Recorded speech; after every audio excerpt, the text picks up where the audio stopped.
pernah saya sebagai instruktur dengan pangkat kopral ditolak saya mengajar di SPN Sapali. Iya. Kenapa demikian?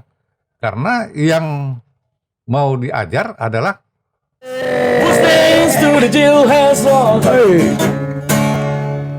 selalu tersenyum dan berpikir indah. Ketemu lagi dengan podcast Om Bahar.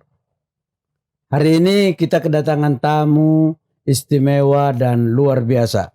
Seorang mantan prajurit Brigade Mobil. Beliau terakhir berpangkat Aibtu dan sudah purnawirawan.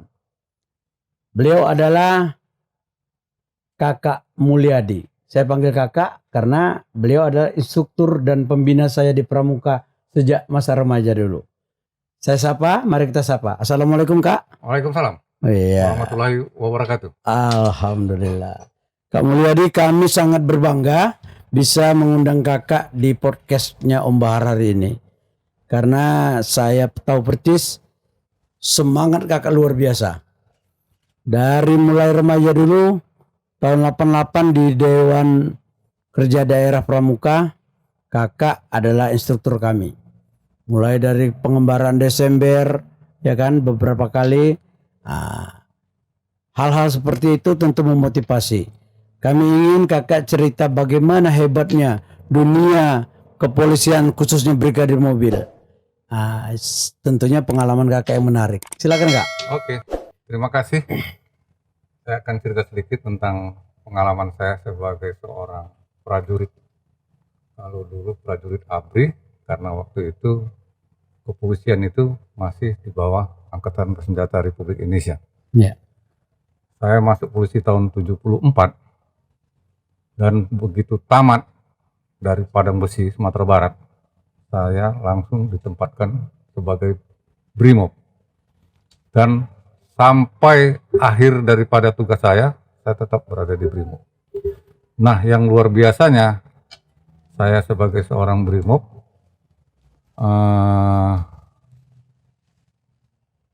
tidak pernah saya pindah dari kesatuan saya dan tidak pernah pindah dari kota Medan. Tetap berada di Medan. Ya. Itu yang sangat luar biasa. Kenapa demikian? Karena pimpinan saya sangat membutuhkan apa yang menjadi keterampilan saya. Karena saya sebagai seorang Brimob memang betul-betul menghayati apa yang disebut dengan tanggap, tanggon, terengginas. Ya. Apa itu tanggap, tanggon, terengginas? Ya. Tanggap itu artinya berakal budi. Jadi orang tidak hanya berakal aja yang penting, tapi ada budi pekerti di situ. Jadi disebut dengan berakal budi. Nah, apa itu tanggon? Tanggon itu ulet dan tahan uji. Jadi kita sebagai seorang Brimob itu memang harus ulet dan tahan uji. Nah, yang ketiga terengginas. Terengginas itu artinya terampil dan cekatan. Nah, itu dia. Jadi T3 tadi, tanggap, tanggon, terengginas itulah menjadi modal dasar kita sebagai seorang prajurit Brimob. Dengan moto tiada hari tanpa latihan. Ya. Karena hidup ini belajar, berlatih, dan bekerja. Belajar untuk pintar, berlatih untuk terampil, bekerja untuk sukses. Ya. Begitulah awal saya sebagai Brimob. Ya. Nah, yang luar biasa lagi, baru saya jadi Brimob karena saya ini adalah seorang atlet bulu tangkis. Ya. Sehingga saya punya mental bagus, saya punya fisik bagus, dan saya punya keterampilan bagus. Sehingga oleh satuan saya ditempatkan sebagai pelatih. Walaupun waktu saya itu dari Tamtama garis 1, tapi saya sudah jadi pelatih. Oh, gitu. Sehingga pada waktu itu saya sebagai seorang pelatih melatih orang-orang yang pangkatnya lebih tinggi atau yang lebih senior. Iya. Sehingga saya harus betul-betul hati-hati dalam berbicara. Iya. Karena yang di hadapan saya komandan saya. atasan saya, pimpinan saya. Sehingga kalau sempat saya salah ngomong, nanti dia marah. Ya. Nah, inilah yang membuat saya menjadi besar, karena dari awal saya sudah dengan berakal tadi budi, punya akal dan punya budi pekerti. Sehingga dengan saya sebagai instruktur dari bawah, dari garis 1, dari Tamtama, sehingga saya punya etika mengajar itu menarik buat orang. Iya. Sehingga waktu saya melatih seseorang, orang-orang itu betul-betul terayomi, terlayani, dan terlindungi. Iya. Sebagai seorang polisi, memang tugas polisi itu adalah melindungi, mengayomi, dan melayani. Maka sebagai seorang instruktur, sebelum saya mengayomi, melindungi, dan melayani masyarakat, maka anak didik saya dulu harus saya lindungi, saya ayomi, dan saya layani dengan baik. Sehingga jadilah dia seorang prajurit BRIMOB yang sejati. Artinya sejati itu, prajurit sejati itu BRIMOB yang tidak pernah mengeluh. Sehingga apapun yang dilakukannya, maka dia tidak akan pernah mengeluh. Iya, iya. Nah, misalnya kita kasih contoh. Saya pernah melatih di protes orang. Di SPN itu ada di sebelahnya parit busuk. Ya waktu di Sampali ya, Kak? Di Sampali. Iya, iya. Nah, ada parit busuk. Semua siswa saya masukkan ke parit busuk. Iya. Para perwira dan para petinggi-petinggi kepolisian protes. Apa maksud Anda kok dimasukkan ini ke dalam parit busuk ini? Terus saya katakan kepada mereka bahwa untuk sebagai prajurit, parit itu adalah tempat perlindungan yang paling aman. Perlindungan apa itu? Perlindungan penglihatan dan perlindungan tembakan. Karena pada waktu itu saya mengajarkan dasar-dasar keprajuritan.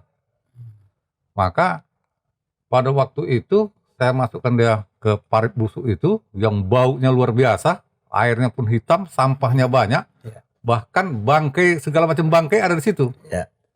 Nah, begitu saya masukkan di situ, saya suruh mereka merayap, berenang di situ, bahkan menyelam, keluar dari situ hitam deh.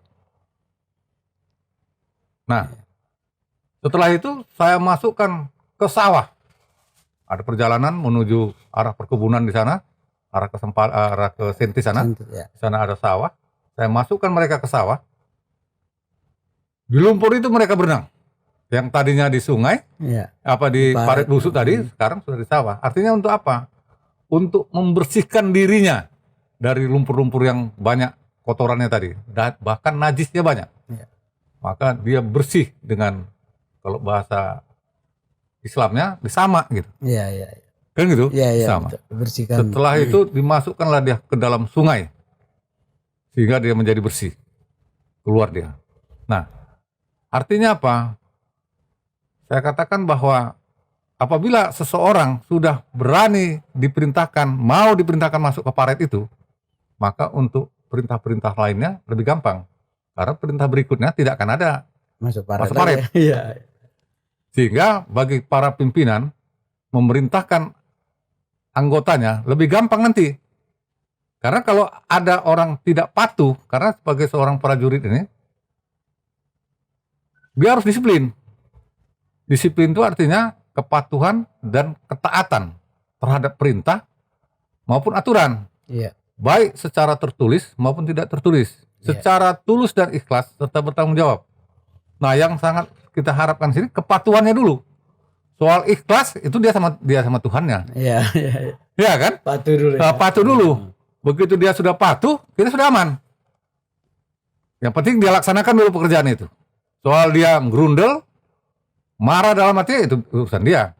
Nah, apabila kita perintahkan, dia harus melaksanakan secara bertanggung jawab. Bertanggung jawab itu artinya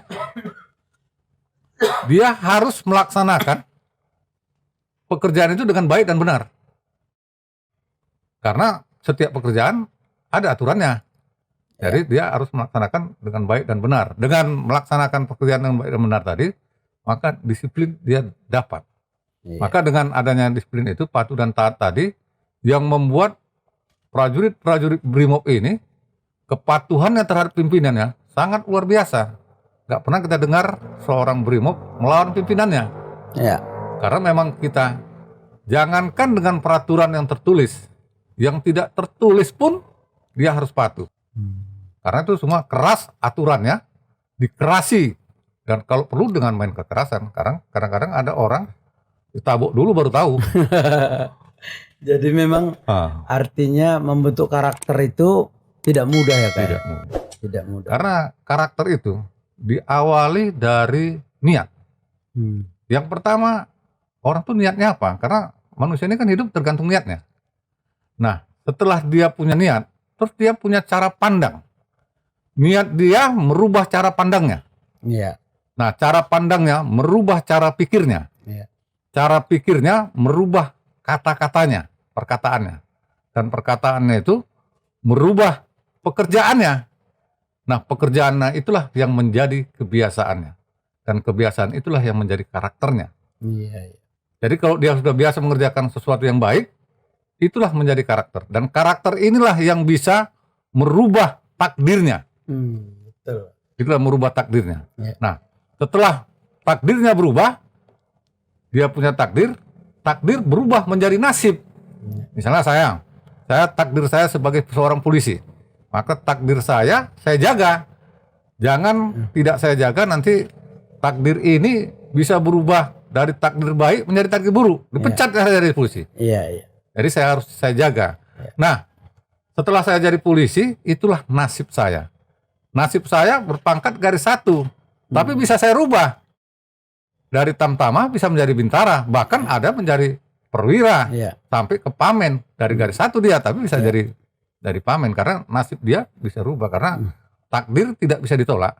Tapi nasib bisa dirubah. Bisa dirubah, betul Kak. Nah, ini yang membuat kalau ada orang mengatakan susah itu dirubah, mana ada? Nggak ada yang tak bisa dirubah.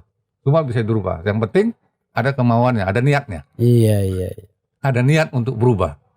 Sedangkan tidak ada niat aja, kalau kita motivasi terus-terusan, bahkan bukan hanya motivasi, kita provokasi. Ada orang kita motivasi karena motivasi itu dengan lemah lembut, ya nggak penting. Nggak Tapi penting. kalau kita provokasi, kita panas-panasi dia, wah muncul dia terus. Iya. Wah, bangkit dia. Hmm. Jadi antara motivator dan provokator beda tipis aja itu. Betul. Iya kan? Iya. Nah, saya nih Pak Mulyadi ini motivator apa provokator? Karena saya sering marah-manasi orang juga, Iya. supaya dia bangkit. Iya. Kadang-kadang kalau nggak dipanas-panasi juga orang tidak bangkit. Betul. Itu. Jadi ya begitulah, saya sebagai seorang instruktur bahkan bisa menjadi seorang instruktur untuk tamtama, bintara, dan perwira.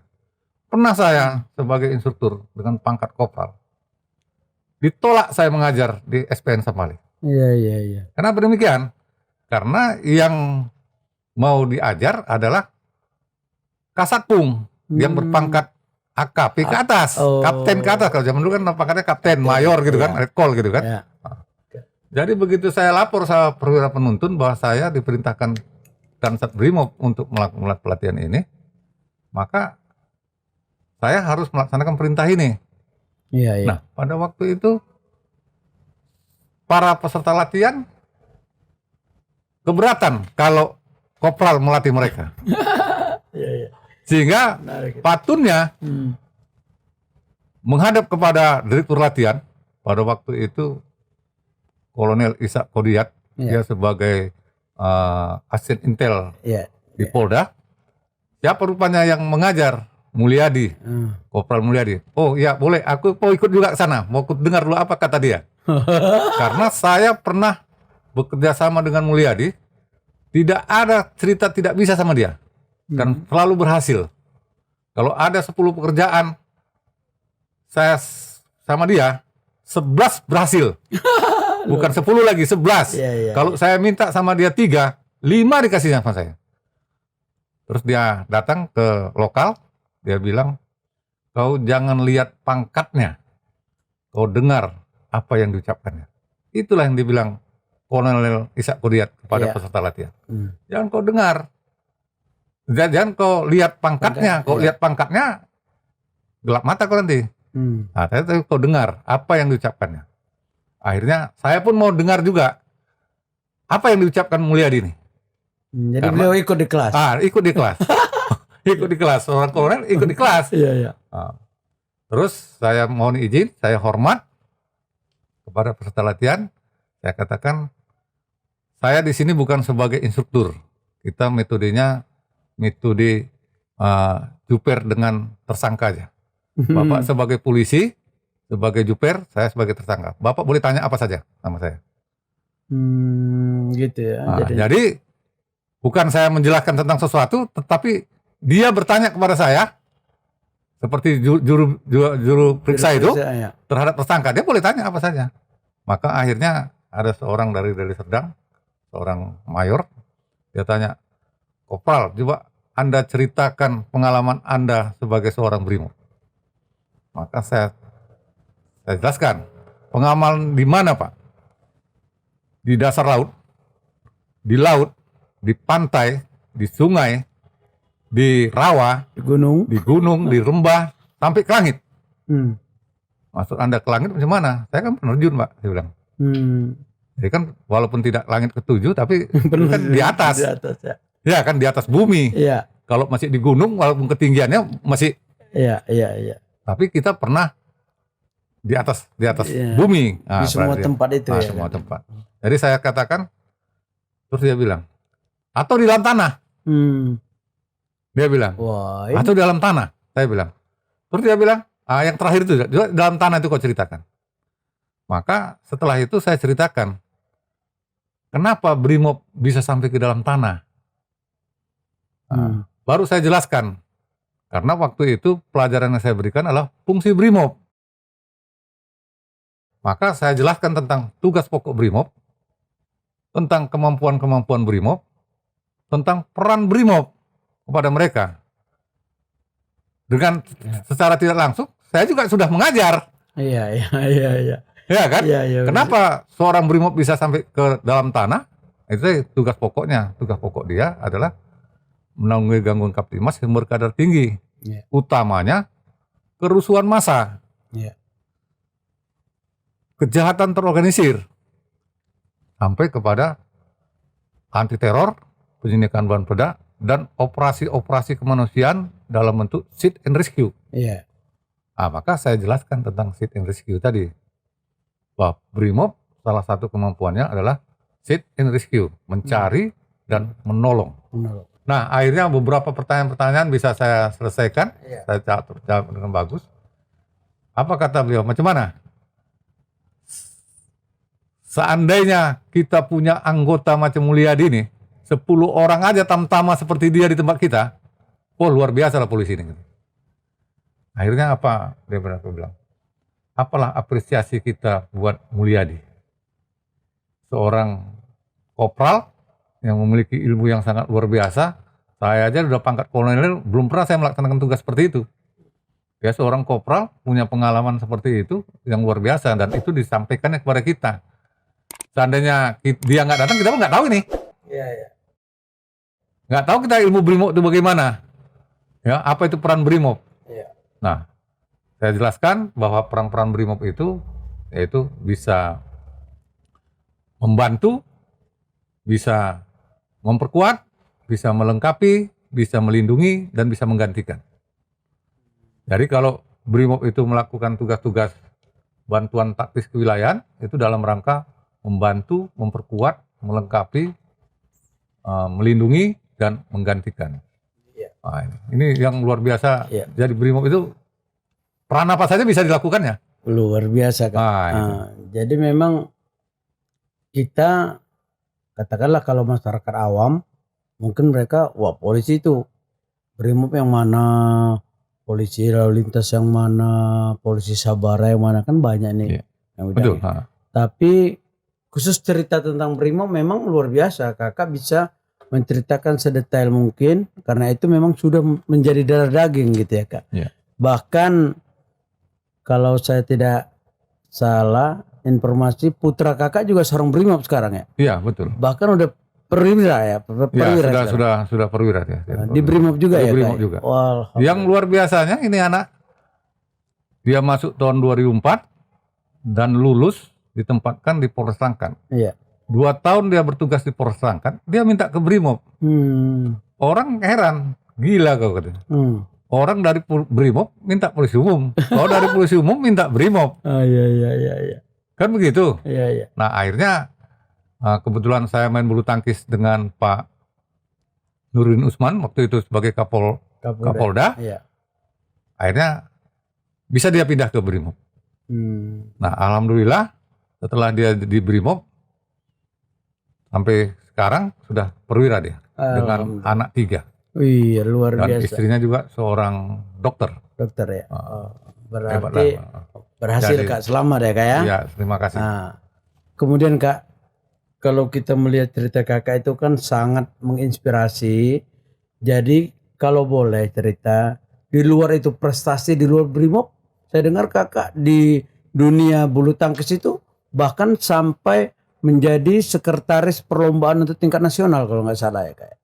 Itu gimana ceritanya dulu ya? Oh iya, kebetulan saya kan dulu atlet, sebagai atlet bulu tangkis di Sumatera Utara. Iya. Nah, setelah saya jadi atlet, saya jadi pelatih. Nah, setelah jadi pelatih, saya jadi pengurus. Sampai jabatan tertinggi saya di PBSI Sumatera Utara adalah Ketua Bidang Pembinaan. Nah, bagaimana saya sebagai seorang atlet, ya, karena memang olahraga ini saya jiwai dan kebetulan saya juga seorang Brimob. Jadi kalau bicara melatih dan melatih itu memang itu pekerjaan saya. Sehingga kalau saya hadir di suatu tempat ada 3 keuntungan bagi bulu tangkis itu. Yang pertama saya bisa sebagai seorang pelatih, polisi yang pelatih. Yang kedua polisi yang bisa melindungi, mengayomi dan melayani si atlet. Nah, yang ketiga saya bisa jadi manajer. Jadi satu orang memerankan 3 peran sekaligus. Jadi nggak perlu banyak orang. Iya. Jadi apabila anak-anak di tangan saya pasti aman. Karena saya seorang polisi. Aman dari segala macam. Karena aman itu mengandung 4 arti. Iya. Aman dari ancaman fisik. Yang kedua, aman dari rasa khawatir. Iya. Yang ketiga, adanya jaminan keselamatan. Yang keempat, adanya rasa damai. Nah, jadi sebagai seorang polisi, kita bisa mengamankan itu. Nah, sebagai seorang pelatih, ya, seorang pelatih itu kan ajasnya 3, bertahap, bertingkat, dan berlanjut. Jadi latihan itu terstruktur, teratur, dan terukur. Karena terstruktur itu jelas di sana ada unsur manajemennya. Nah, di sana juga harus teratur. Latihan itu 1 hari berapa jam, 1 minggu 1 hari berapa jam, 1 minggu berapa kali. Nah, tingkatan-tingkatan atlet itu ya standarnya standar apa gitu kan. Dan itu harus selalu diukur sehingga anak-anak itu tahu sampai di mana kemampuannya. Kadang-kadang ada banyak orang ditanya pelatihnya, macam mana anak buahmu? Oh bagus Pak. Ukurannya apa? Standarnya apa? Udah menang sama si Anu Pak. Oh bukan seperti itu. Bukan itu ya. Jadi semua itu ada standarnya. Misalnya kalau kita bicara tes fisik, kalau kita kesemaptaan, kau punya atlet push up-nya 1 menit sudah bisa berapa kali? Gitu ya. Nah, harus dites. Restoknya berapa kali? Pull up-nya berapa kali? Push up-nya, sit up-nya berapa kali? Kalau lari 12 menit itu bisa berapa kilometer? Berapa putaran, berapa kilometer? Nah, itu ukurannya jelas, terukur dia. Kalau pukulannya, kalau dites servis 15 kali servis, nilainya berapa? Kalau dia servis tinggi, jatuhnya itu di mana dia? 15 kali servis itu kalau bisa jatuh dalam satu kotak yang sama dengan nilai 100, udah berapa 15? Nah, jadi bukan ukuran menang kalahnya. Iya. Tapi tingkat akurasinya yang dilihat. Iya. Itu dalam. Jadi sehingga ukurannya jelas sebagai pelatih. Nah, sebagai seorang manajer, seorang pemimpin, ya maka ya namanya seorang pemimpin ya. Pemimpin itu yang dibutuhkan kemampuan melihatnya. Jadi seorang pemimpin, seorang manajer, dia harus mampu melihat anak buahnya. Ya. Yang kedua, kemampuan mendengar. Dia harus bisa mendengar yang menjadi keluhan anak buahnya. Dia harus selalu mendengar keluhan anak buahnya. Ya, ya. Nah, yang ketiga, karena kita punya rasa, kita harus bisa merasakan apa yang dirasakan anak buah kita. Nah, berikutnya kita punya hidung. Lidah itu untuk merasakan, hidung untuk Mengendus, mengendus. mencium. Apa yang mau dilakukan anak buah kita ini? Nah, kita juga punya mulut. Ya. Kita melakukan dialog, bicara seperti kita ini sekarang, melakukan dialog. Ya. Nah, yang paling luar biasa lagi kita punya pikirkan anak buah itu, anak buah kita. Itu terakhir kita punya gigi. Putuskan yang terbaik, karena gigi adalah alat pemutus. Putuskan yang terbaik untuk. Jadi seorang pemimpin itu ibarat kepala. Kepala itu ada mata, ada telinga, ada hidung, ada mulut, ada gigi, ada lidah, ada pikiran.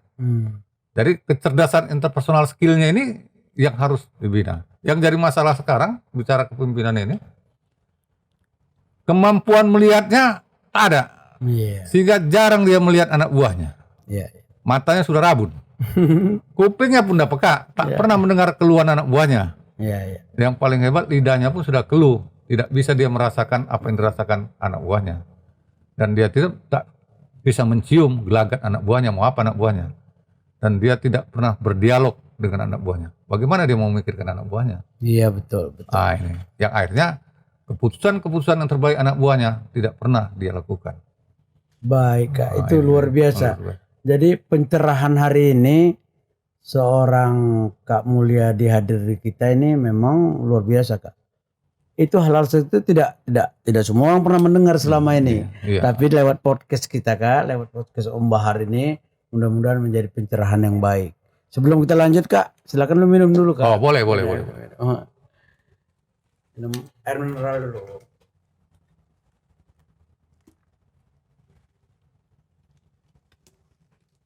Kita lanjut, Kak. Kak Mulyadi ini memang kalau kita mau jujur udah menjadi tokoh masyarakat, tokoh di bidang kepolisian, dan tokoh di bidang kepemudaan. Nah, cerita tentang kepemudaan barangkali Kak Mulyadi ini akan lebih terpancing kalau kita memulainya. Karena saya pernah dengar kakak punya ada semacam ini ya Kak, apa namanya?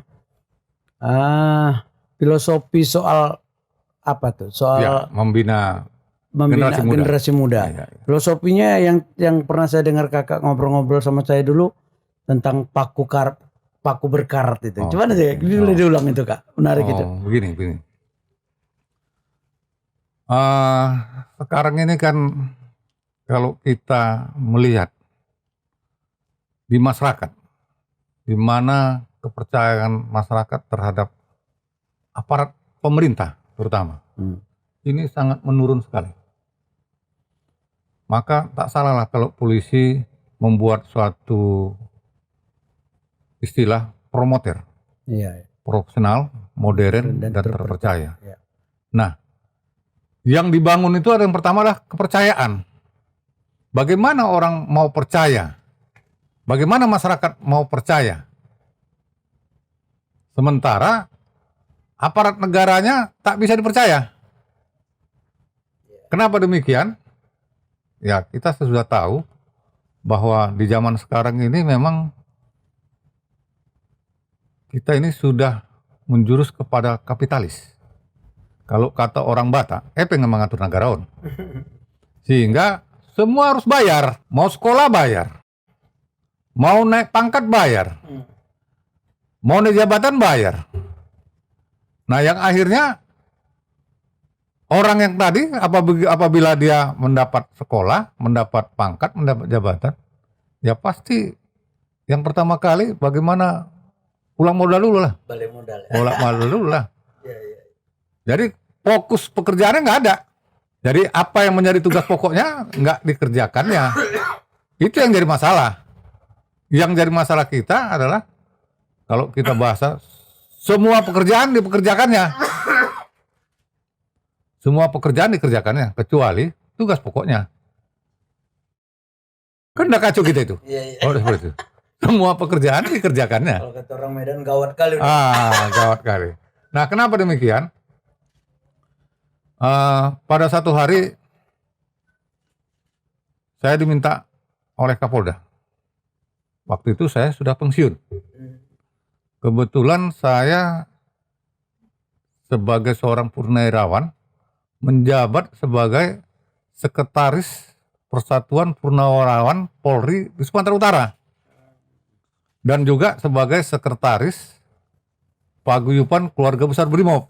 Sekarang ini. Iya, sekarang ini kan gitu. Jadi ada 2 saya sebagai sekretaris. Jadi pada satu hari Pak Kapolda, baik pula Pak Kapolda ini. Banyak polisi-polisi nakal dan jahat yang harusnya dipecat. Oleh Pak Kapolda nggak sampai hati dia memecatnya. Maka dia bilang sama Karu SDM, coba cari metode bagaimana supaya orang-orang ini bisa bangkit kembali menjadi polisi yang benar. Akhirnya ada satu ide mengatakan bahwa kita kembalikan mereka ke SPN Sambali. Kita latih di SPN Sambali. Atau kita kasih sama Brimob untuk membinanya. Taruh di Brimob. Biar dilatih di Brimob sana. Biar tahu dia. Nah, ada seorang pamen juga di Polda sana mengatakan, coba kita minta pendapat Pak Mulyadi yang ahli di bidang pelatihan. Maka beliau telepon saya, terus teleponnya dikasih kepada Karu SDM. Terus Karu SDM telepon sama saya. Saya katakan, Pak, saya sudah pensiun. Saya katakan demikian. Kalau Bapak masih dinas, saya minta aja sama Dansat Brimob. Iya. Tapi karena Bapak sudah pensiun, maka saya harus bicara langsung sama Bapak. Gitu ya. Oh, oke Pak. Saya tunggu Pak di Polda, di Karusdem. Akhirnya saya datang. Karusdem menjelaskan tentang metode-metode untuk bagaimana memperbaiki mereka. Terus saya bilang, kedua itu Pak nggak cocok. Satu dikembalikan ke alma maternya di SPN Sambali, karena mereka adalah alumni SPN. Yang kedua ditaruh di Brimob. Nah, SPN itu Pak, itu mendidik orang-orang yang sudah terseleksi baik. Jadi orang-orang baik yang bisa dilatih di situ. Jadi orang baik dilatih di situ, orang yang nggak ngelawan. Iya. Nah, ini anggota polisi yang bandel-bandel di sana ngelawan, nanti berantem itu Pak. Iya. Apalagi mereka dendam juga sama beberapa instruktur di sana. Sehingga saya katakan tidak efektif Pak. Itu dilakukan di SPN. Bisa berantem ini Pak. Nah, kalau di Brimob ini juga berbahaya. Kalau Brimob kan disiplin tinggi. Super disiplin dia. Nah, kalau ini ditaruh di Brimob, bahayanya begini. Saya bilang sama Pak Karusdem. Dia memang nggak ngelawan. Terus bilang, kalau Bapak mau tembak aku katanya. Menyerah dia. Nggak ngelawan dia. Aku nggak mau katanya. Mau tembak lah katanya. Kan nggak mungkin ditembak. Nah, terus akhirnya saya katakan, jadi metode apa Pak Mul? Kita menggunakan metode outbound aja Pak. Kebetulan saya punya yayasan outbound itu, saya bilang. Ada teratai outbound training, saya bilang kan. Maka dengan cara-cara seperti itu, karena dengan metode outbound ini kita banyak berlatih sambil bermain, karena kita bicara sasaran kita tidak fisik, sasaran kita tidak otaknya atau pikirannya atau akalnya, tapi sasaran kita adalah menyentuh hatinya. Lebih dalam deh. Menyentuh hatinya. Maka saya katakan dengan metode ini kita akan lakukan. Selalu tersenyum dan berpikir indah.